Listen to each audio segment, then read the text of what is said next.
ॐ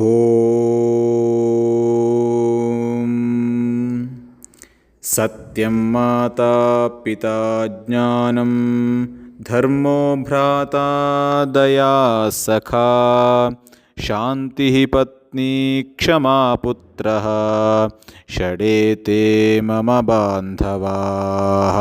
आलस्यं हि मनुष्याणां शरीरस्थो महान् रिपुः नास्त्युद्यमसमो बन्धुः कृत्वायां नावसीदति। श्रद्धां मेधां यशः प्रज्ञां विद्यां बुद्धिं श्रियं बलम् आयुष्यं तेज आरोग्यं देहि मे पुरुषोत्तमा।